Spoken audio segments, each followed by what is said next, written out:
Hola médicos, bienvenidos a un nuevo video de Red Medical Log, soy el doctor Darío Treviño y en esta ocasión vamos a revisar el tema de estenosis aórtica como parte de la continuación del primer video que era de generalidades, cuadro clínico y la exploración física. Para nosotros poder integrar el diagnóstico de estenosis aórtica tenemos que reconocer lo fundamental que fue el video anterior, que es cómo es el cuadro clínico, cómo es las características del soplo cardíaco, qué otros datos podemos identificar y obviamente esto nos va a dar las herramientas iniciales de sospecha. Una vez que nosotros tengamos esas herramientas, toda evaluación cardiológica tiene que estar acompañada de una radiografía de tórax y de un electrocardiograma. En la radiografía de tórax vamos a observar, la mayoría de las veces va a estar normal, ni siquiera va a tener cardiomegalia. En etapas muy avanzadas puede que lo documentemos y a veces podemos llegar a documentar la presencia de una calcificación de la válvula aórtica, de la raíz aórtica y demás. Sin embargo, también es poco probable la realidad que los vayamos a ver. Electrocardiograma, anormalidades de la aurícula izquierda, esto porque ya existe probablemente una dilatación de la aurícula izquierda e hipertrofia del ventrículo izquierdo. Podemos ver otros datos ya en enfermedades muy avanzadas, no ya tenemos una presencia de un flujo que se está regresando incluso hasta las capilares pulmonares y que esto genera una hipertensión pulmonar de causa izquierda y que posteriormente va a desarrollar el paciente un cor pulmonar. Entonces son datos muy avanzados donde veríamos S1, Q3, T3, hipertrofia del ventrículo derecho, etcétera, pero centrándonos para estenosis aórtica, pues con estos dos sería mucha suerte si los llegáramos a ver. La mayoría de los pacientes podemos ver datos de sobrecarga de sistólica del ventrículo izquierdo o hipertrofia del ventrículo izquierdo. El ecocardiograma, la prueba de esfuerzo y la tomografía cardíaca enfocados en la válvula aórtica son nuestros pilares fundamentales para hacer el diagnóstico y que vamos a tomar estos estudios para ir de la mano a la hora de hacer nuestro diagnóstico, saber si el paciente requiere tratamiento y qué más le vamos a ofrecer. Tenemos otras herramientas como puede ser la resonancia magnética, podemos utilizar otros estudios de medicina nuclear, etcétera, pero para fines de esta clase nos vamos a centrar solamente en esos tres. Y yo sé que tú no vas a ser a lo mejor cardiólogo, no es tu área de interés, a lo mejor vas a ser cardiólogo porque es otra cosa, no sé el escenario en el que te encuentres. Sin embargo, sí creo fundamental que para poder entender la estenosis aórtica tenemos que entender de dónde salen los valores. Si alguna vez has leído el tema, te darás cuenta que se clasifica por etapas de la enfermedad o se clasifica de acuerdo a si es de bajo flujo, flujo normal, gradiente alto, gradiente normal, gradiente bajo, etc. Todo esto sale representado de las siguientes diapositivas, que es la evaluación ecocardiográfica. Es importante reconocer que el ecocardiograma para fin de diagnóstico tiene una recomendación clase 1, entonces todos los pacientes en los cuales sospechemos de una estenosis aórtica tendrían que tener un eco.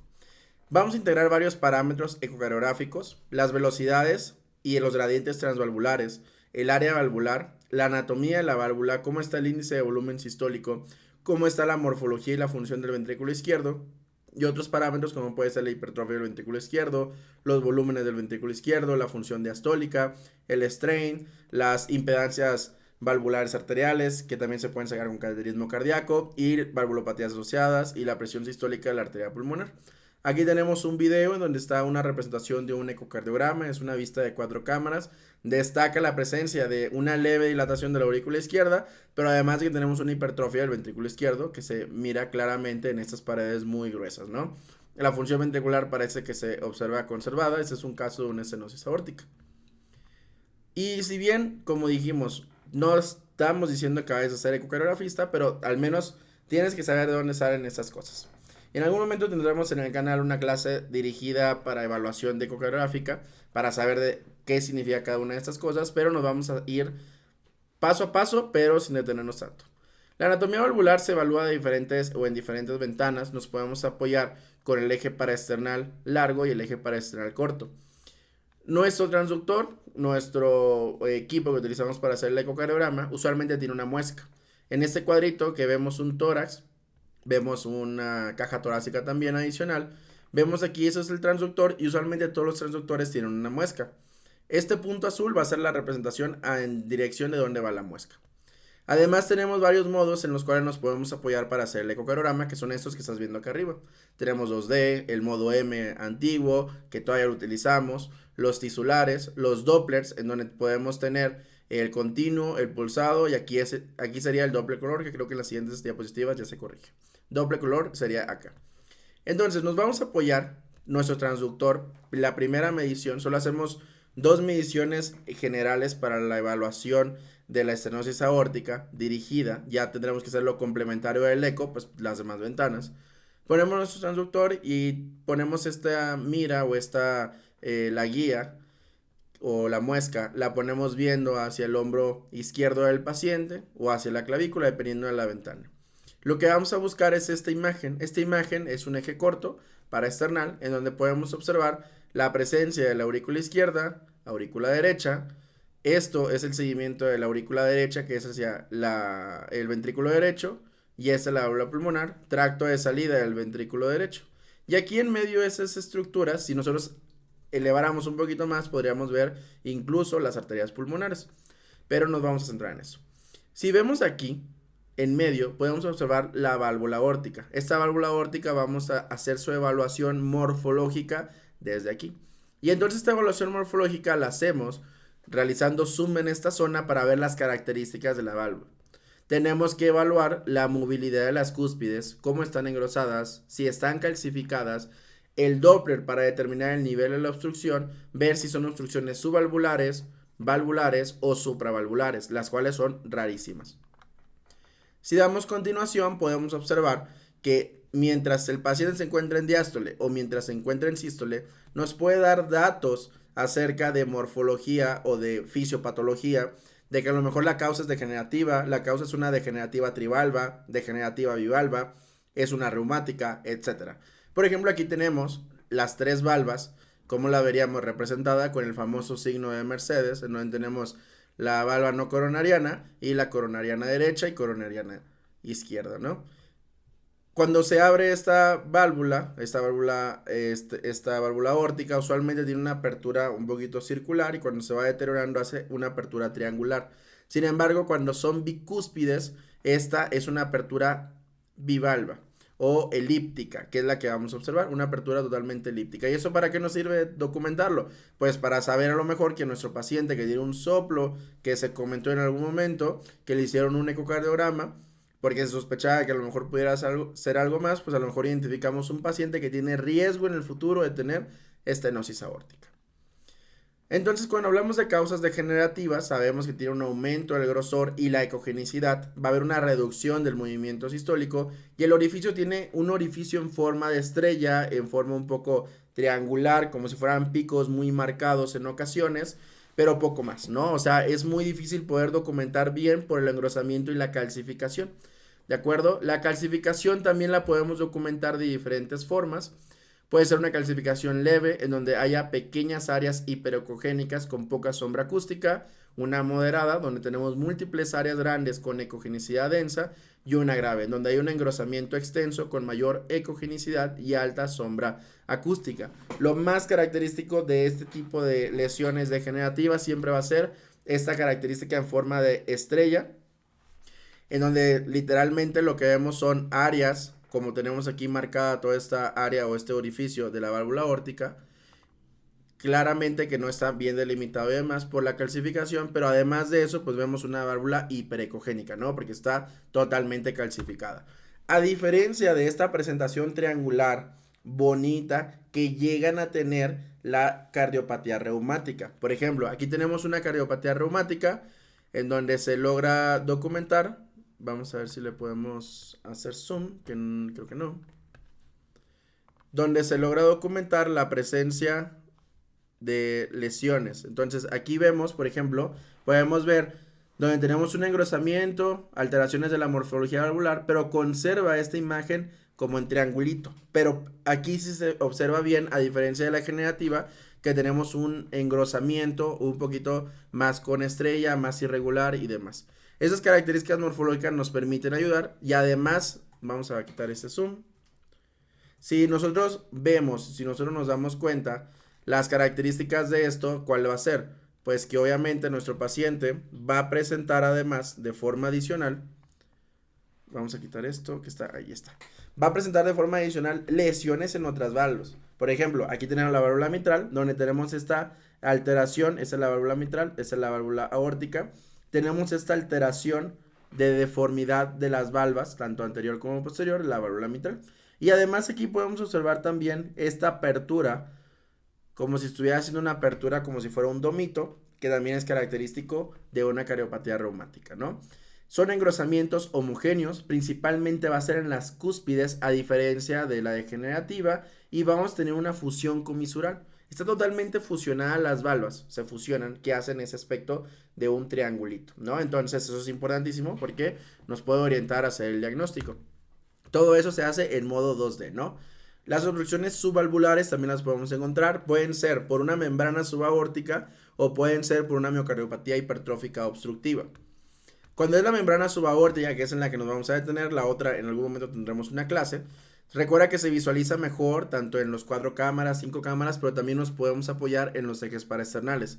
Por ejemplo, esta imagen de aquí es un eje paraesternal largo, en donde podemos documentar la presencia, ese es ventrículo izquierdo, aurícula izquierda, aquí estaría la válvula mitral, va al ventrículo izquierdo y la continuación es el tracto de salida. Y en el tracto de salida podemos documentar que en esta imagen que está como que en zoom, la presencia de una membrana. Esta membrana es la que está condicionando que exista un aumento del gradiente. Además de eso podemos tener un anillo fibroso en donde este anillo fibroso va a estar proximal, documentándose de esa forma y que genere esta característica membrana subaórtica. La existencia de una membrana subaórtica va a provocar turbulencias en el tracto de salida del ventrículo izquierdo y además podemos documentar la presencia de un cierre incompleto durante la diástole. También lo hacemos en el modo 2D. Una vez que evaluamos el modo 2D y ya nos dimos cuenta que sospechamos que sea degenerativa, sospechamos que sea reumática, sospechamos que sea bivalva o no podemos sospechar nada porque la anatomía ya está toda deformada. Lo siguiente que tenemos que evaluar pues son los parámetros hemodinámicos, que son los que nos van a dar la pauta para decidir el tratamiento. Esta es una diferencia fundamental con otro tipo de lesiones. Estos parámetros hemodinámicos pueden ser varios. Tenemos la velocidad máxima de la válvula aórtica, el gradiente medio transvalvular de la válvula aórtica, el área de la válvula aórtica por ecuación de continuidad, y todas estas formas nos podemos apoyar para hacer estas evaluaciones. Entonces, lo primero que tenemos que hacer es una evaluación de la velocidad máxima. Aquí lo que vamos a hacer es ubicarnos en una ventana de 5 cámaras, que es con la muesca viendo hacia la cama o hacia el lado izquierdo del paciente, totalmente para el eje X. Y con esto lo que vamos a buscar es ver una vista de 4 cámaras que fue de las que vimos al principio. Vamos a inclinar un poquito el transductor para abrir la válvula aórtica. Una vez que abrimos la válvula aórtica vamos a poner nuestro volumen muestra, que es esta línea punteada que tenemos el cursor, y la vamos a poner sobre la válvula aórtica y ahí vamos a hacer las mediciones y demás. ¿Esto con qué intenciones? Pues de ver cuál es el flujo de sangre que está pasando a través de la válvula y nos permite tener estas tomas. Por ejemplo, aquí podemos tener con un Doppler continuo, ver cuál es la velocidad de la válvula aórtica, su velocidad máxima, y con esto definir la gravedad de la enfermedad. Aquí también lo podemos ver en otra imagen que hicimos aquí en el laboratorio de La Raza, de ecografía de aquí de La Raza, aquí en la Ciudad de México. Vemos el mismo paciente, ahora no solamente nos centramos en la velocidad máxima, sino también en el gradiente medio.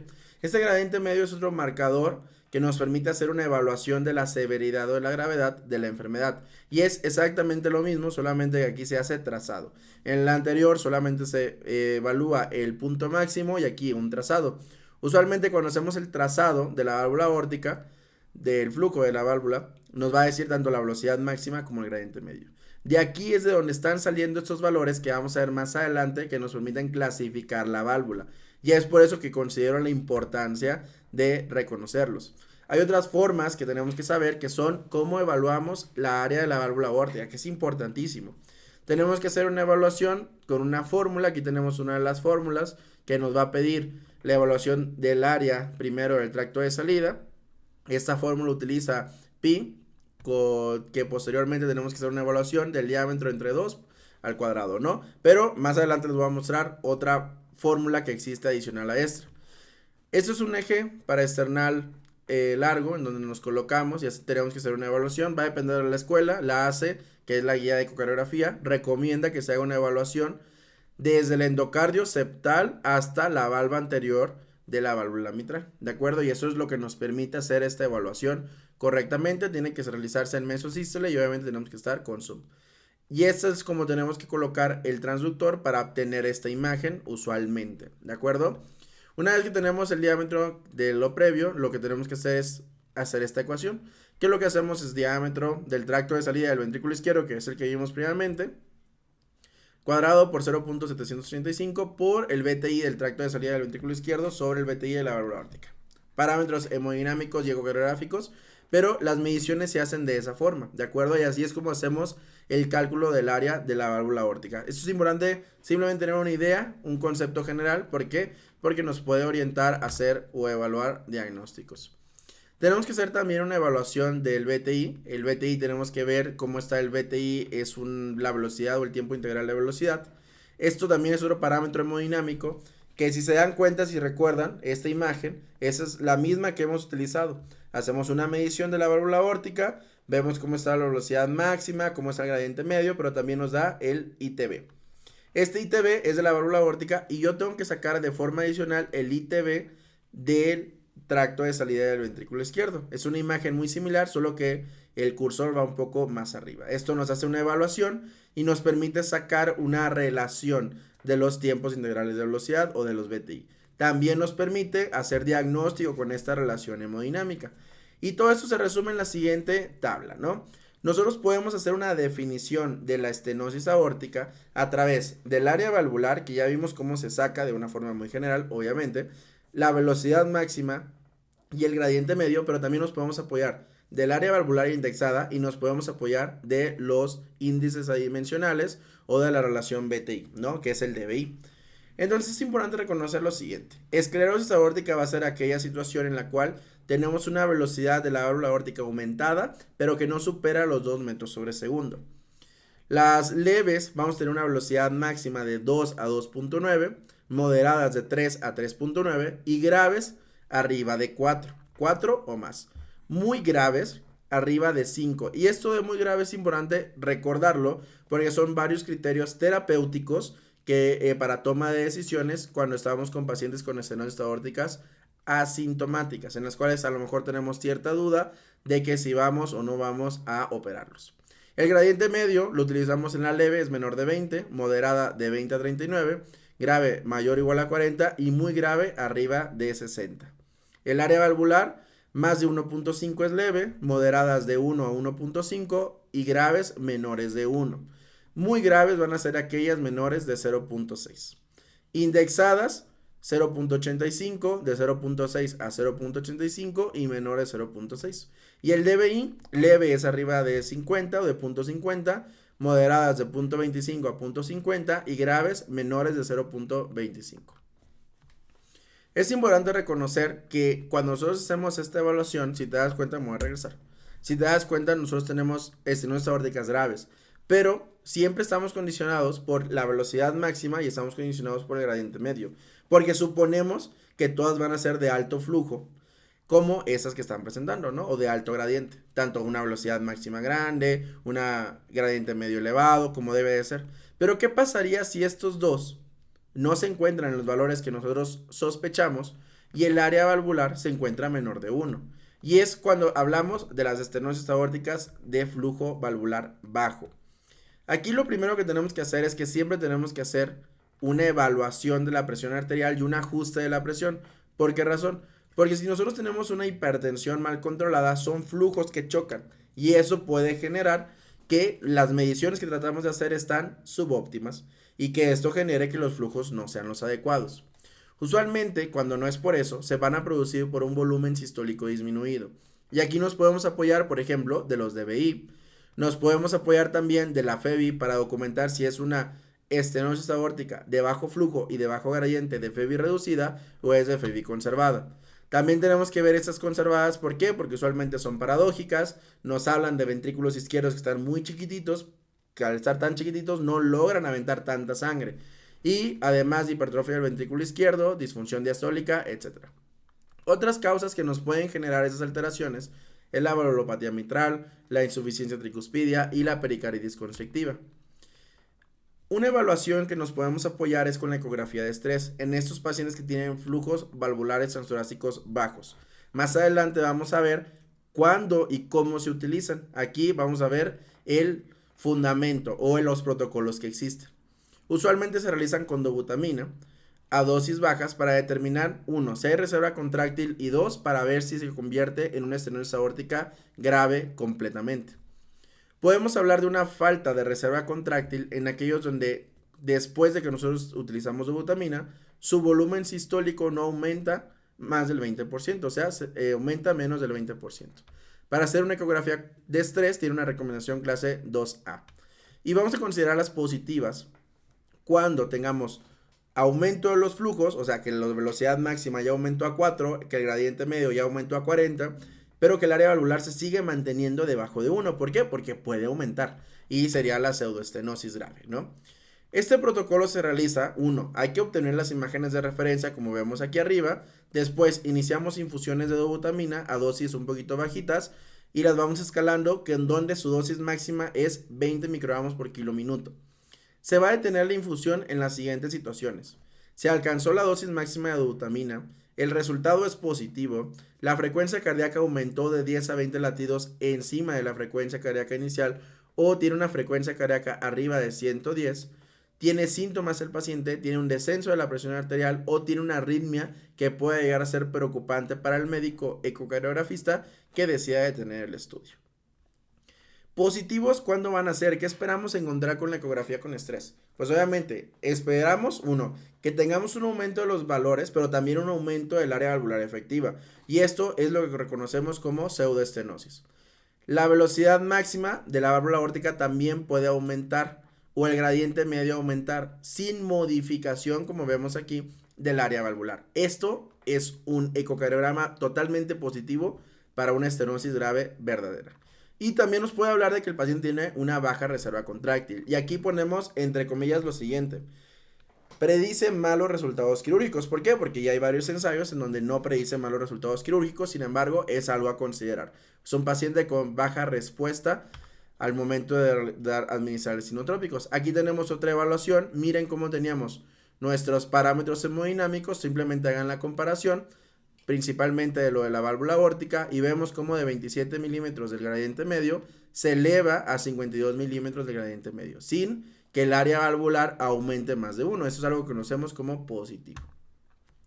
La prueba de esfuerzo es otro estudio que nos va a apoyar porque nos permite identificar pacientes que tengan estenosis aórticas graves asintomáticas, pero que podamos documentar síntomas y valorar su cirugía. 1/3 de los pacientes tiene síntomas limitantes, pero que solo se detectan durante la prueba de esfuerzo, de ahí su importancia. Y estos pueden ser angina inducida por el ejercicio, disnea temprana, síncope, presíncope o disminución de más de 10 milímetros de mercurio de la presión arterial sistólica. Esto modifica cuando se revisan otras guías internacionales que ponen el punto de corte a 20 milímetros de mercurio.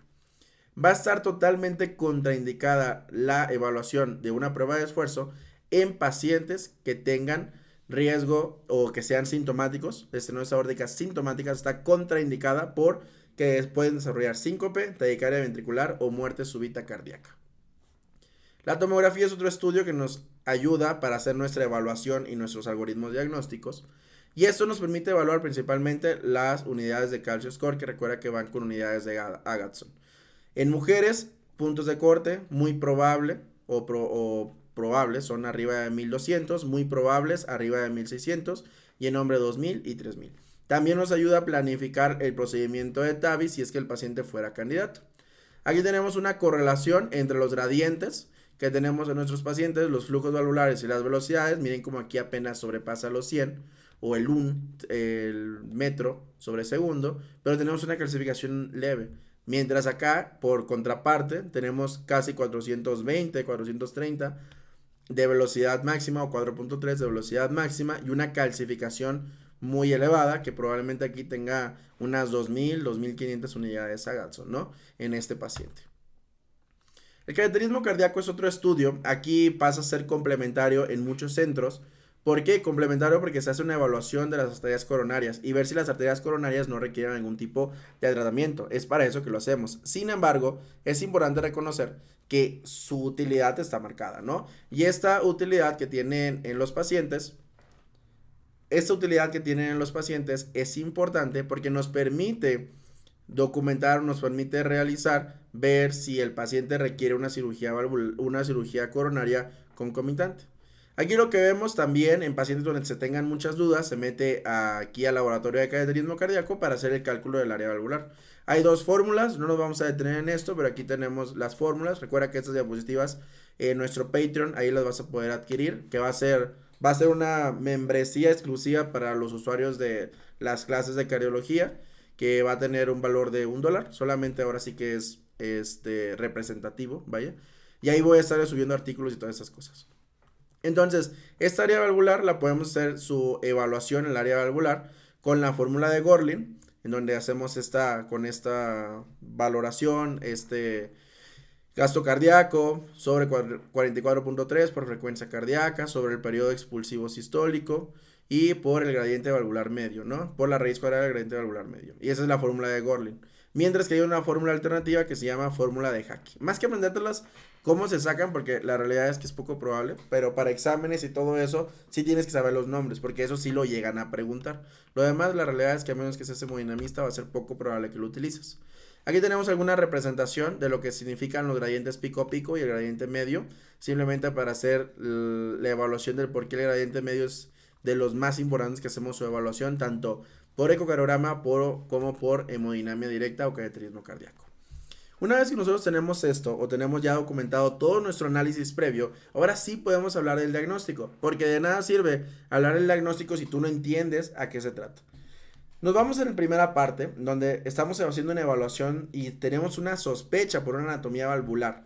Y esta anatomía valvular sospechosa, porque hacemos el eco y nos damos cuenta que tiene calcificaciones en las cúspides, a lo mejor tiene una apertura elíptica, a lo mejor tiene una apertura triangular, pero se está quedando la valva, tiene mucha hiperecogenicidad. Todo lo que ya comentamos nos hace hablar de una anatomía valvular sospechosa. El siguiente paso es ver su estado hemodinámico. Y aquí tenemos dos opciones: estenosis aórticas de gradiente alto o estenosis aórticas de gradiente bajo. Primero, estenosis aórticas de gradiente bajo. Aquí vamos a evaluar la velocidad máxima si es mayor de 4 metros sobre segundo y el gradiente medio si es mayor de 40 milímetros de mercurio. Después de que hacemos esta evaluación, tenemos que hacer una evaluación del estado de alto flujo. Hay estados de alto flujo que me puedan condicionar mis valores: las fístulas arteriovenosas, la cardiopatía hipertrófica obstructiva, el hipertiroidismo o la anemia. Tenemos un estado de alto flujo ya descartado, pues entonces ya podemos hacer el diagnóstico de una estenosis aórtica de gradiente alto, ¿de acuerdo? Hay varias variantes que tenemos que evaluar: si el flujo está normal o el flujo está bajo, y si la FEBI está normal o si la FEBI está baja, pero se habla de una estenosis aórtica de gradiente alto y punto, y se le va a proponer un tratamiento a este paciente. Lo demás nos va a ayudar a ¿qué? A definir pronóstico en nuestro paciente. No podemos descartar el estado de alto flujo. Lo siguiente tenemos que ver es si este estado de alto flujo es reversible o no. Si el estado de alto flujo es reversible, que usualmente son las que comentamos acá, pues hay que reevaluarlos cuando tengamos un flujo normal en nuestro paciente. Si no es reversible el estado de alto flujo, pues entonces aquí integramos también el diagnóstico de estenosis aórtica grave en este paciente y hay que valorar si requiere o no requiere tratamiento. El siguiente algoritmo, pues ya vimos, ya dejamos aquí abajito y nos vamos con los de gradientes bajos. Tenemos un paciente con una estenosis aórtica de gradiente bajo y de flujo bajo. ¿Qué es lo que vamos a realizar en este paciente? Pues tenemos que hacer una evaluación si tiene una velocidad máxima menor de 4 metros sobre segundo o si tiene un gradiente medio menor de 40 milímetros de mercurio. Lo siguiente que tenemos que evaluar es cómo se encuentra el área valvular. Tenemos un área valvular que está arriba de 1 con gradientes bajos y flujos bajos, pues entonces probablemente se trata de una estenosis aórtica moderada. Si tenemos un área valvular que se encuentra menor de 1, pues nos tenemos que ir a los siguientes pasos. Estos siguientes pasos tenemos que hacer 3 y 4, que son esos que están acá abajo. Hay que descartar errores de la medición, definir el estado de flujo y valorar cómo se encuentra posteriormente la FEBI, ¿no? Entonces 3 y 4 descartamos errores de medición, que sean correctas las mediciones y demás. Y en quinto lugar tenemos que hacer una evaluación para definir el estado de flujo. Si tenemos un estado de flujo que se encuentre con bajo flujo, el cual se hace referencia a un volumen sistólico menor de 35 milímetros por metro cuadrado, pues nos pasamos al algoritmo. Si nuestro flujo está normal, a pesar de tener un área valvular reducida, pero con gradientes bajos, pues entonces esto usualmente son estenosis aórticas moderadas, que simplemente a lo mejor estamos haciendo malas mediciones, a lo mejor las características del paciente no nos permiten integrar bien el diagnóstico y usualmente no requieren tratamiento este tipo de estenosis. Continuamos con nuestro algoritmo. Ya determinamos que tiene un bajo flujo. ¿Por qué? Porque tiene un volumen sistólico menor de 35 milímetros por metro cuadrado. Nos pasamos a ver la función ventricular y aquí tenemos dos opciones. FEBIs reducidas o FEBIs conservadas. Las FEBIs conservadas requieren un enfoque integrado que vamos a ver más adelante. Las FEBIs reducidas tenemos que hacer su evaluación de la reserva de flujo. Si tenemos una reserva de flujo, en este quinto tenemos FEBIs reducidas. El sexto paso tiene que ser realizar el eco con dobutamina, que los protocolos ya los vimos previamente. Hacemos la evaluación con el ecodobuta, hacemos nuestro protocolo, nos damos cuenta que nuestro paciente no tiene reserva de flujo porque no aumentó su volumen sistólico más del 20%, entonces este paciente tenemos que hacer una valoración con calcio de la válvula aórtica para determinar si tiene o no tiene estenosis aórtica grave. Si nuestra reserva de flujo está preservada, hay que evaluar esta área valvular. El área valvular se mantiene menor de 1 centímetro cuadrado. Si es el caso, estamos ante una estenosis aórtica grave verdadera. Si el área valvular no se mantiene después del ecodobuta menor de 1 centímetro cuadrado, pues entonces hablamos de una estenosis aórtica pseudo grave, ¿de acuerdo? Y así es como hacemos la integración de todos los estudios que vimos previamente para esa evaluación, para hacer el diagnóstico. Por último, tenemos esto. Vean acá cómo tenemos la estenosis aórtica de bajo flujo y bajo gradiente, pero con FEBIs preservadas. Este es el famoso abordaje integrado. Número 1, comprobamos errores de medición. Número 2, evaluamos los síntomas. Mi paciente tiene angina, tiene disnea, de verdad tiene deterioro de clase funcional, de verdad se ha caído, etc. Siguiente paso. Tenemos que identificar y tratar la hipertensión para que no sean errores de medición esto. Cuarto, repetimos el eco y si consideramos que lo amerita, hacemos evaluación del área valvular por cateterismo cardíaco. Y paso número 5, puntuaciones de calcio de la válvula aórtica por tomografía. Así como lo vimos previamente en los pacientes que no tienen reserva contráctil, aquí también hacemos la evaluación del calcio y son con los mismos parámetros que vimos previamente. Las estenosis aórticas que hablamos de grave, aquí es grave, las estenosis aórticas que hablamos de grave, hablamos de mujeres arriba de 1300 y hombres arriba de 2000. Las pseudos graves son aquellos que no cumplen con estos criterios definitorios. En la siguiente diapositiva lo que vemos son otro abordaje que es similar al abordaje integrado que vimos previamente, simplemente con criterios clínicos adicionales, ¿de acuerdo? Y aquí ya nos habla de que podemos utilizar otras técnicas para medición del área valvular, como puede ser el eco 3D, el eco transesofágico, la tomografía cardíaca, la resonancia magnética o los cateterismos cardíacos, y también los puntos de corte de la estenosis aórtica en la puntuación de tomografía cardíaca. Lo siguiente que vamos a revisar son las categorías, porque esto de categorías es el fundamento en el cual nosotros nos vamos a basar para definir si mi paciente requiere o no requiere cirugías. La guía de la ESC del 2021 nos habla de diferentes categorías. Tenemos las estenosis aórticas de alto gradiente. Son estenosis aórticas que se asumen grave independientemente de la función ventricular y las condiciones del flujo. Gradientes medios arriba de 40, velocidad máxima arriba de 4 y área valvular menor de 1. Las estenosis aórticas de bajo flujo, de bajo gradiente y de FEBI disminuida son en las que nos vamos a apoyar, como vimos en el algoritmo, del ecocardiograma con estrés de dobutamina. ¿Para qué? Para buscar aumentar el flujo, que sería el volumen sistólico, y definir si se trata de una estenosis aórtica verdadera o de una pseudoestenosis. Aquí pueden haber varios escenarios. Podemos tener gradientes medios menores de 40, áreas valvulares menores de 1, FEBI menores de 50 y el volumen sistólico antes del ecodobutamina usualmente va a ser menor de 35 milímetros metro cuadrado. De ahí sale su bajo flujo, su bajo gradiente y su FEBI reducida, que es el nombre que recibe este tipo de estenosis. Las de bajo flujo, bajo gradiente, pero con FEBI preservada, son pacientes hipertensos, añosos, chiquitos, con hipertrofias ventriculares que condicionan que el flujo de salida sea un flujo bajo. Y además que hay varios escenarios de bajo gasto cardíaco adicionales que pueden tener esos pacientes. Insuficiencias mitrales moderadas a severas, tricuspidias severas, estenosis mitral severas, comunicaciones interventriculares que reduzcan la cantidad de sangre que sale del ventrículo izquierdo porque se va a otra parte, y disfunciones severas del ventrículo derecho. El gradiente medio, menor de 40 milímetros de mercurio, el área valvular menor de 1, la FEBI más de 50 y el volumen sistólico indexado usualmente está menor de 35 milímetros por metro cuadrado de forma usual, ¿de acuerdo? Tenemos una clasificación que son las estenosis aórticas de flujo normal, bajo gradiente y FEBI disminuida. Acá hablamos de pacientes que usualmente solo son estenosis aórticas moderadas. ¿Por qué? Porque tenemos FEBIs preservadas, volúmenes sistólicos preservados, el área valvular se encuentra reducida, pero esto puede ser condicionado ¿por qué razón? Pues por una mala evaluación en nuestros pacientes, ¿no? Aquí tendríamos que hacer todo lo demás y etcétera. Su contraparte, como ya saben que aquí van de la mano dos guías muy importantes, que es la guía de la ESC y la guía de la AJA. Están las canadienses, japoneses, nosotros mexicanos y demás cosas, pero pues para fines didácticos y de educación, pues mínimo tienes que saber esas dos. Esas etapas de la enfermedad por parte de la AJA nos permiten encuadrar tanto la educación del paciente, evaluar la progresión que pueda tener, poner los seguimientos periódicos y valorar el momento correcto de la intervención. Y habla de etapas. Tenemos etapa A o estadio, B, C que se divide en 2 y D que se divide en 3. Hablamos de esas etapas, ¿por qué razón? Pues porque en el estadio A hablamos de definición de riesgo de estenosis aórtica, vemos la anatomía valvular, vemos que es una válvula aórtica bicúspide, tiene esclerosis aórtica. Los parámetros hemodinámicos tienen una velocidad máxima con una válvula aórtica menor de 2 metros sobre segundo y usualmente esos pacientes no van a tener síntomas.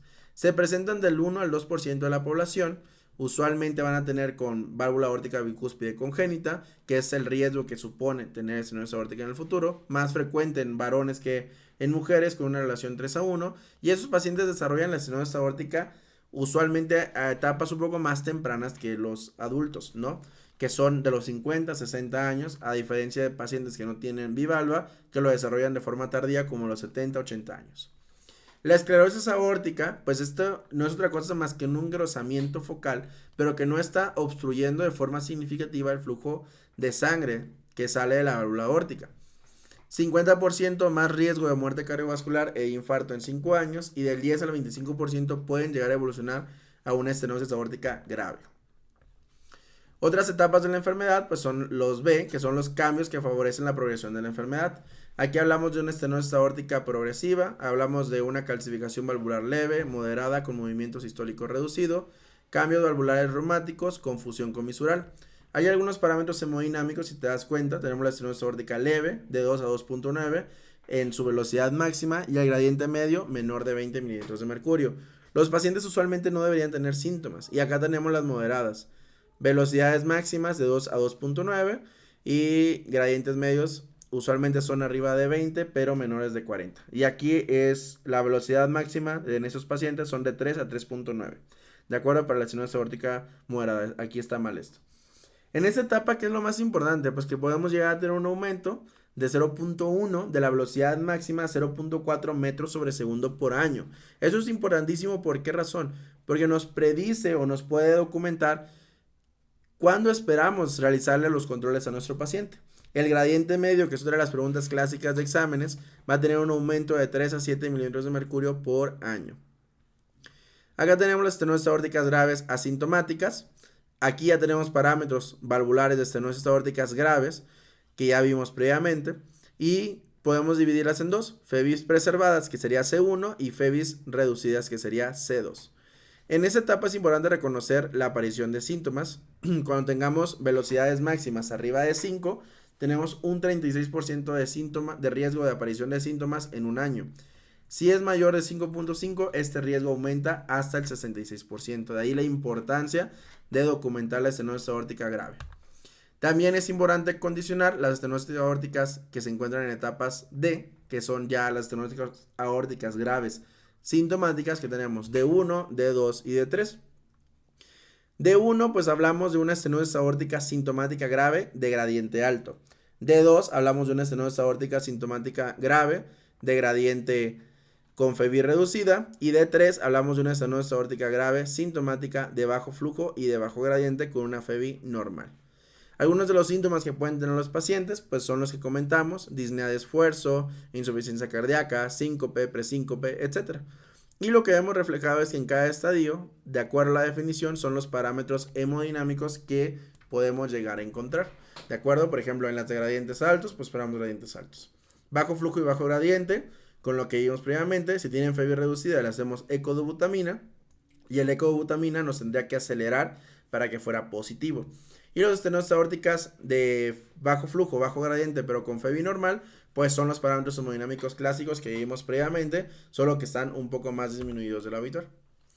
El seguimiento, ¿cómo tiene que ser? Tenemos que hacer una evaluación en sus pacientes para documentar si la estenosis aórtica grave puede llegar a tener una supervivencia libre de eventos. Esto del 30 al 50% a los 2 años, no más de eso. ¿Por qué? Por la gráfica que vimos en el video anterior, en donde nos hablaba de los diferentes cambios clínicos y la mortalidad asociada a cada uno de esos cambios. Se debe repetir la ecografía ante cualquier cambio de los síntomas, y en estenosis aórticas asintomáticas tenemos que, si son graves, cada 6 meses, si son moderados, cada 1 a 2 años, y si son leves, cada 3 a 5 años, ¿de acuerdo? Y además es importante reconocer esta tablita, porque esta tablita nos permite saber, entender el por qué, la importancia de estadificar y de reconocer. Todos los pacientes, aunque tengan estenosis aórticas leves, que si bien no justifican un tratamiento de la enfermedad, tienen alto riesgo de presentar mortalidad si no se les da un tratamiento. Es por eso que cada año tras año aumenta el interés de proponer a los pacientes que tengan estenosis aórticas moderadas a su evaluación y valorar si requieren o no tratamiento. Pero todo eso depende de que si son moderadas, si son severas, asintomáticas, que es donde ya está la mayoría de los estudios, y las moderadas las dejan ya en un lugar un poquito más alejado, que vamos a ver más adelante, ya en el siguiente video. Es importante en esta gráfica reconocer, pues obviamente, la alta mortalidad. Hay unas clasificaciones ya un poquito más novedosas en donde nos hablan de moderada a severa la estenosis aórtica y severa la estenosis aórtica. Pero fíjense la mortalidad que tienen. Sin tratamiento de recambio valvular aórtico, las estenosis aórticas severas tienen una mortalidad del 44.9%, mientras que las moderadas a severas de 45.7%. Más que aprenderse nuevas clasificaciones, es entender la importancia de reconocer pues esta enfermedad, ¿de acuerdo? Y por último, vamos a revisar esto. Hay unos datos que nos sugieren que tenemos que hacer una evaluación más frecuente en nuestros pacientes y que no tenemos que pasarla por alto, que es calcificación avanzada, como vimos en los criterios ecográficos al principio de este video, la progresión rápida, donde tengamos un aumento de la velocidad arriba de 0.3 metros sobre segundo por año, la disminución del área más de 0.1 centímetros cuadrados por año. Hay otros factores de mal pronóstico que requieren vigilancia estrecha, como la insuficiencia renal, la radioterapia previa y otro tipo de comorbilidades asociadas, que tengan enfermedades coronarias adicionales, etc. Con eso hemos concluido lo que es esta clase de la segunda parte de este complemento de 3 partes de la estenosis aórtica. Espero que te haya gustado, te haya servido y que por supuesto hayas aprendido algo nuevo. En el siguiente video vamos a evaluar el tratamiento, desde el tratamiento médico que no sirve para nada hasta el tratamiento quirúrgico y las opciones que existan. Soy el doctor Darío Treviño, cardiólogo clínico. Esto es Red Médica Blog y nos vemos hasta el siguiente video. Chao, chao, doctores.